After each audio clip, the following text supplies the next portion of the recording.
ମୋ ଚ୍ୟାନେଲକୁ ଆପଣମାନଙ୍କୁ ସ୍ୱାଗତ। ଦେଖନ୍ତୁ ଶୁଖୁଆ ଆଜି ରେସିପି ଶୁଖୁଆ ଟମାଟର ଆଜି ରେସିପି କରିବି। ମିଠେଇ ନେଇଛି 7ଟା ଶୁଖୁଆ, ଆପଣ ଚାହିଁଲେ ବି ଅଧିକା ନେଇପାରିବେ।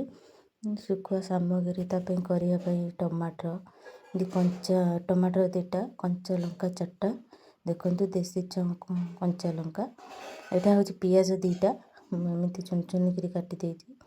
ଫାଇନାଲି ଶୁଖୁଆକୁ ମୁଁ ଭଲସେ ଧୋଇ ଦେଇକି ତାକୁ ଆଣିକି ଆଇଲି। ଦେଖନ୍ତୁ ସାଙ୍ଗମାନେ ଭଲସେ ଧୋଇଦେବେ, ଯେହେତୁ ଲୁଣ ଶୁଖୁଆ ତା ଦେହରେ ହଳଦୀ ଲୁଣ ମୁଁ ହଳଦୀ ପକାଇଦେଲି, ଲୁଣ ପକାଇବେନି। ଏଠି ସୋରିଷ ତେଲ ମୁଁ ଗରମ କରିଦେଇଛି। ଦେଖନ୍ତୁ ତା ଦେହରେ ଶୁଖୁଆକୁ ଭାଜିଦେବା,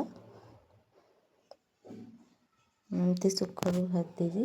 ଦେଖନ୍ତୁ ଶୁଖୁଆ ଭଜା ହେଇଗଲା। ଫାଇନାଲି ଶୁଖୁଆ ତ ପଖାଳ ଦିହରେ ଯେଉଁଥିରେ ବି ଖାଇଲେ, ପଖାଳରେ ଖାଇପାରିବେ, ଗରମରେ ବି ଖାଇପାରିବେ। ଫାଇନାଲି ଶୁଖୁଆ ଭଜା ହେଇଗଲା। ଦେଖନ୍ତୁ ଏଠି ଆମର ଜିରା ପକାଇଦେବା ସୋରିଷ ତେଲରେ, ଆପଣ ଚାହିଁଲେ ଜିରା ପକାଇ ପାରିବେ, ନହେଲେ ନାହିଁ। ତାପରେ ପିଆଜକୁ ମୁଁ ଆଡ଼୍ କରିଦେଉଛି, ପିଆଜକୁ ଭାଜିଦେବା।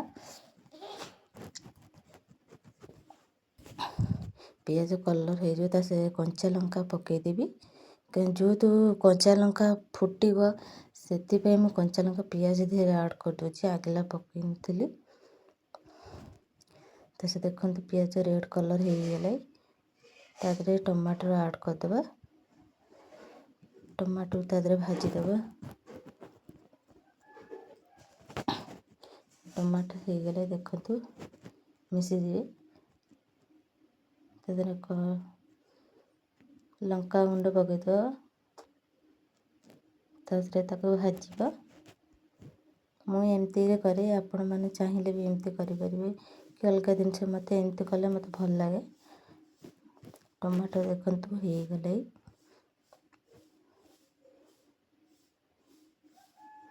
ଦେଖନ୍ତୁ ତା ଦେହରେ ଶୁଖୁଆକୁ ଭାଜିକି ଯେଉଁ ଶୁଖୁଆକୁ ରଖିଥିଲି ତାକୁ ଏବେ ପକାଇଦେବା ଟମାଟୋ ଦେହରେ। ତାପରେ ତାକୁ ଭାଜିବି। ଦେଖନ୍ତୁ ମୋର ଫାଇନାଲି ଶୁଖୁଆ ହେଇଗଲା। ଭିଡ଼ିଓଟି ଭଲ ଲାଗିଲା ଲାଇକ୍ ସେୟାର କରିଦିଅ। Thank you.